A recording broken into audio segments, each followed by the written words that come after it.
What's up, you guys? It's Jason with the Portuguese Brothers, and I got some things to talk about today that pertain to the back squat and a supplemental exercise that'll really help create big time rigidity through your hips and keep your knees and hips and everything downstream in a very, very strong position. So we all know that when we want to squat, we got to keep our hips and our knees and our legs in these very rigid, open, torquey positions coming through. So do we see or do we have a problem with maintaining that torque?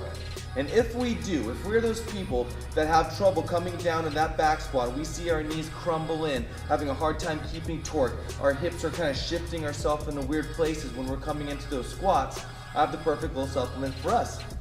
And this is a kind of a wide stance squat sumo position, and there's a lot of different degrees of a sumo deadlift. And we're gonna put a position of the sumo deadlift that we can supplement to really help turn on those hips and create better specific hip drive coming into play.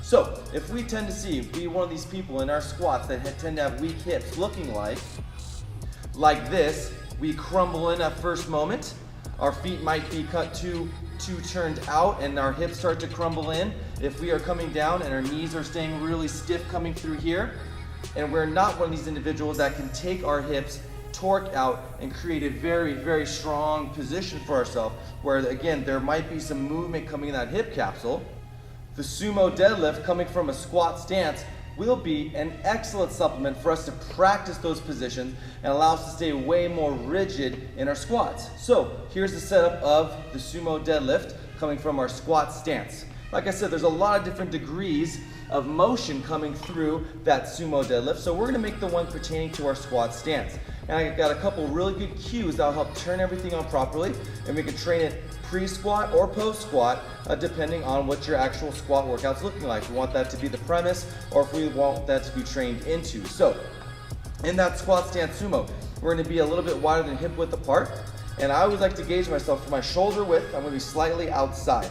So I'm gonna keep my arms nice and close, packed in tight into my body, and I'm gonna bring myself down into grabbing the barbell into a squat stance. So I want my toes pretty straight, so therefore when my toes are straight, I can really express what my hips are doing. I wanna open up, I wanna feel my toes dig into the ground and make some big arches in your feet. And that's gonna make your ankles stand up and everything be up nice and torquey from the feet on up into the hips. So get tight, wind open, drop down in, and we want to find the correct training weight. I can maintain this rigid hip position. So again, I'm inside my knees never crumble onto my arms, and again, I maintain this big arch in my foot as I drive up and squeeze the butt tight.